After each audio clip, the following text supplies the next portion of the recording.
நான் உங்கள் மருத்துவர் டாக்டர் ராஜசேகர் பேசுகிறேன். அடிவேர் தொப்பை பற்றி வீடியோஸ் போட்டுட்ருக்கோம். 3வது பார்ட்டாக இந்த வீடியோவில் என்ன சாப்பிடணும்னு சொல்கிறேன். இன்னைக்கு காலையில் என்னோட பிளேட்டில் என்ன இருந்துச்சுன்னு பாருங்கள். 2 முட்டை இருக்குது, பாயில்டு வெஜிடபிள்ஸ் இருக்குது, 2 விதமான சட்னி, கொஞ்சம் சாம்பார், 2 வடை. இது பார்த்தா அதிகமாக இருக்குது, ஆனால் இப்படி தான் சாப்பிடணும். ஏன்னா 2 முட்டை முழுமையாக ப்ரோட்டீன், இது ரெண்டுமே கம்ப்ளீட் ப்ரோட்டீன். 2 வடை முழுமையாக ப்ரோட்டீன். வெஜிடேரியன்ஸ் வடையை மாத்திரம் எடுத்துக்கலாம், நான் வெஜிடேரியன்ஸ் 2 எடுத்துக்கலாம். பாயில்டு வெஜிடபிள்ஸ் காலையிலே சாப்பிடும்போது உங்களுக்கு அவ்வளோ நிறைய பசிக்காது. அந்த வெஜிடபிள்ஸ் காலைல நம்ம யாரும் எடுத்துக்க மாட்டோம், மத்தியானம் அது மாதிரி தான் எடுத்துப்போம். ஸோ பாயில்டு வெஜிடபிள்ஸ் காலையிலே எடுத்துக்கணும். சாம்பார் சட்னி எதுக்கு இருக்குன்னா இதுங்க அதோட போகிறதுக்காக இருக்கணும். காலையில் இட்லி தோசை சாப்பிட்ணுமா? தேவையில்லைங்க. பட் உங்களுக்கு சாப்பிட்ணுன்னு நினச்சிங்கன்னா ஒரு 1-1.5 இட்லி, 1-1.5 தோசை, அதையும் 2 நாளைக்கு ஒருக்க அடை தோசை சாப்பிடுங்க, இல்லை கம்பு தோசை சாப்பிடுங்க. கருப்பு அரிசி வச்சு தோசை இருக்குது, சிகப்பு அரிசி வச்சு தோசை இருக்குது, புதுசாக போட்டிருக்காங்க சென்னையில். ஸோ அதை வச்சு இது பண்ணுங்கள். ஸோ காலையில் நீங்கள் சாப்பிட்றது 8:30-9 மணிக்கு மேலே இருக்கணும். அதாவது முன்னாடி சாப்பிட்டது 16 மணி நேரம் கழித்து சாப்பிட்ணுன்னு வச்சுக்கோங்க. ஸோ 16 மணி நேரம் இந்த வயிறை நீங்கள் எம்டியாக போட்டிங்கன்னா உங்கள் ஃபேட்டி லிவர் குறையுன்ட்டு நேற்று வீடியோவில் போட்டிருக்கேன். ஸோ 16 மணி நேரம் கழித்து காலைல ஃபஸ்ட்டு சாப்பிடுங்க. அதில் கட்டாயம் ப்ரோட்டீன் இருக்கணும், இனிப்பு எதுவும் இல்லாமல் இருக்கா பார்த்துக்கோங்க, காரம் இருக்கிற மாதிரி பார்த்துக்கோங்க. ஸோ இது இந்தியாவில் மட்டும்தான் நடக்கும். அயல்நாட்டு உணவில் எல்லாத்துலேயுமே இனிப்பு கட்டாயம் இருக்கும். அவங்க எடுத்துக்கிறது என்ன எடுப்பாங்க? காலைல ப்ரெட்டு, டோஸ்ட்டு, சீரியல்ஸு, அந்த மாதிரி சாசேஜ், லொட்டு லோஸ்க்குன்னு எடுப்பாங்க. அந்த பழக்கம் நமக்கு வேண்டாம். நம்ம இட்லி தோசை சாம்பார் சாப்பிட்டு வளர்ந்தவங்க. ஆனால் இந்த 21 நாள் மாத்திரம் இந்த மாதிரி உள்ள உணவு எடுத்துக்கோங்க. பாயில்டு வெஜிடபிள்ஸ் கட்டாயம் காலையில் ஃபஸ்ட்டு மீலில் இருக்கணுங்க. அதோடு சேர்ந்து பிளாக் காஃபி இல்லை க்ரீன் டீ, அதுக்கு தான் இந்த green tea. So green tea நீங்கள் எவ்வளோ நாள் எடுத்துக்கலாம். காரணம் அதில் கார்போஹைட்ரேட்ஸ், அதாவது சீனி இருக்காது, சர்க்கரை இருக்காது. சர்க்கரை, குளுக்கோஸு, அது மாதிரி இன்சுலினை தட்டி எழுப்புறது எதுவும் இருக்காது. ஸோ என்ன சாப்பிட்டாலும் உணவில் இன்சுலின் மேலே வந்துக்கிட்டே இருக்கும். ஸோ இன்சுலினை அமைதிப்படுத்துறதுக்காக தான் இந்த உணவு. இந்த உணவு சாப்பிட்டுட்டு அடுத்து நீங்கள் எத்தனை மணிக்கு சாப்பிடணுங்கிற அடுத்த வீடியோவில் போடுறேன். ஸோ ஸ்நாக்ஸ் எப்போ எடுத்துக்கலாம்னு பார்த்தீங்கன்னு வச்சுக்கோங்க. ஸ்நாக்ஸை அது ஒரு வேளையாக கரெக்டாக எடுத்துக்கோங்க, ஆனால் அதிகம் எடுத்துக்காதீங்க. ஸோ இந்த ஃபஸ்ட்டு 21 டேஸில் நீங்கள் snacks you are allowed. Second 21 டேஸில் வேறு அடுத்தது இருக்கும். ஸ்நாக்ஸ் வித் ஃபுட் எடுக்கிற மாதிரி இருக்கும், இல்லை ஸ்நாக்ஸ் கட்டே பண்ணிடலாம். ஸோ இன்னொன்று உங்களுக்கு அந்த கார்போஹைட்ரேட்ஸ்னால் என்ன, ப்ரோட்டீன்னா என்ன, ஃபேட்னா என்ன, ஃபைபர்னால் என்ன, விட்டமின்ஸ்னால் என்ன, மினரல்ஸ்னால் என்ன, இதை பற்றி நமக்கு தெளிவாக தெரிஞ்சிருக்கணும்.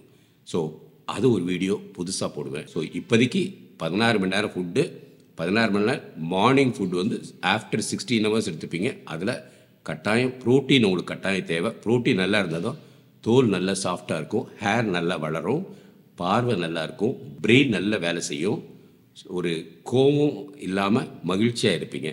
ஸோ ப்ரோட்டீன் ப்ரோட்டீன் ப்ரோட்டீன், புரதச்சத்து புரதச்சத்து புரதச்சத்து. காய்கறிகள் ரொம்ப முக்கியம். காய்கறிகள் ஃபைபர் கொடுக்குது, மினரல்ஸ் கொடுக்குது, சில நல்ல விட்டமின்ஸ் கொடுக்குது. So boiled vegetables for vitamins, minerals and fibre. Fibre ரொம்ப முக்கியம் வயிற்றுக்கு பசி அடக்கிறதுக்கு மெயினாகவே. அது இல்லாமல் சைடில் இந்த மாதிரி சட்னி இல்லை கொஞ்சம் சாம்பார் எடுத்துக்கலாம், அது தப்பு கிடையாது. சாம்பார் எதுக்கு எடுத்துக்கிறோம்? அந்த காரம் இருக்கிறதுக்காக எடுத்துக்கிறோம். அடுத்து பசி வரக்கூடாதுங்கிறதுக்காக எடுத்துக்கிறோம். சுகர் கட்டாயம் அவாய்ட் பண்ணுங்க. சீனி இல்லை இனிப்பு பதார்த்தம் எது சாப்பிட்டாலும் 2 மணி நேரத்தில் திருப்பி இன்சுலின் கீழே வரும்போது உங்களுக்கு திருப்பி பசிக்கும். ஒரு டீ குடிச்சிருப்பீங்க, 2.5 மணி நேரத்தில் இன்னொரு டீ குடிக்கணும்னு ஆசை வரும். அதே நீங்கள் சுகர் இல்லாமல் ஒரு டீ குடிச்சிருப்பீங்க, பிளாக் டீ குடிச்சிருப்பீங்க, இன்னொரு 2 மணி நேரத்தில் குடிக்கணும்னு ஆசை வராது. அதுதான் இந்த சீனி போல் இருக்கிற பதார்த்தங்களோட இது. அது அந்த கிரேவிங் கொடுக்கும். அந்த கிரேவிங் தான் உங்களை திருப்பி திருப்பி திருப்பி ஒரு 2 மணி நேரத்துக்கு ஒருக்க போய் ஏதாவது ஸ்நாக்ஸ் சாப்பிட்ணும், இல்லை அவங்க எதாவது சாப்பிடும் போது டே எனக்கு ஒன்று கொடுறா, இல்லை பிள்ளைங்க சாப்பிடும் போது ஒரு பிஸ்கெட்டை வாங்கிப்போம், இந்த பழக்கம் வரும். இதுதான் இந்த சில்ட்ர திங்ஸ் இருக்குது பார்த்தீங்களா, இதுங்க தான் உங்கள் அடிவேர் தொப்பைக்குள்ள காரணம். இந்த 21 நாளில் அது இல்லாமல் இருக்கணும்னா ஸ்வீட்ஸ் கம்ப்ளீட்டாக அவாய்ட் பண்ணுங்கள். சீனியே இருக்கக்கூடாது. சார் வெல்லம் போட்டுக்கலாமான்னு கேட்பீங்க. மொதல் 21 நாளைக்கு வெல்லமோ பனங்கற்கண்டோ ஏதாவது போட்டுக்கோங்க. பட் அடுத்த 21 நாளில் அது இல்லாமல் இருக்கிறது தான் பெஸ்ட்டுங்க. ஐஸ்கிரீம் இது எல்லாமே ஸ்வீட்லேருந்து வர்றது தான். மைசூர் பாக்கு எல்லாமே ஸ்வீட்லேருந்து வர்றது தான். ஸோ சீனி இருக்கிற பொருள்கள் எதுவுமே வேண்டாம். ஜூஸ் 100% வேண்டாம். Juice it is equal to alcohol. ஆல்கஹாலில் ஃபெர்மெண்ட் ஆகிருக்கும், இல்லை ஃபெர்மெண்ட் ஆகிருக்காது, அவ்வளோதான். ஸோ ஜூஸும் மதுவும் ஒன்று தான் உடலை பொறுத்த வரைக்கும். அதில் கொஞ்சம் இந்த ஆல்கஹால்னால மூளைக்கு சில தேவைகள் இருக்கும். பட் ஜூஸ் குடிக்கும் போதும் மூளை பளிச்சுன்னு வேலை செய்யும் இல்லையா? கொஞ்சம் ஜூஸ் குடித்தோன்னே நல்லா தெளிவாக பயங்கரமாக இருக்கும். ஸோ ஜூஸ் குடித்தோனோ இல்லாட்டி இளநீ குடித்தோமோ அது மாதிரி இருக்கும். பட் இளநீ கட்டாயம் குடிக்கலாம், ஜூஸ் தான் குடிக்கக்கூடாது. பழத்தை வந்து அரைச்சி அதுலேயும் சீனியை போட்டு அது சக்கையை தூக்கி வெளியில் போட்டு, ஏங்க இறைவன் நமக்காக மாம்பழம், ஆப்பிள், மாதுளம்பழம், பப்பாளி பழம் சொன்னால் சொல்லிக்கிட்டே போகலாம். தமிழ்நாட்டில் அதுவும் இந்த வெயில் காலத்தில் கிடைக்கிற பழங்கள் ஏராளம், உலகத்திலே இருக்காது. அவ்வளோ நல்ல பழங்கள் கிடைக்குது. இதை தான் நம்ம சாப்பிட்ணும் இந்த அடுத்த 21 நாள். உங்கள் அடிவே தொப்பையை உங்களால் குறைக்க முடியும். இந்த 21 நாள் கட்டாயம் கொஞ்சம் கஷ்டமாக இருக்கும். அதை ஃபாலோ பண்ணிங்கன்னா அதுக்கு அடுத்தடுத்து இருக்கிறது ரொம்ப ஈஸியாக இருக்கும்.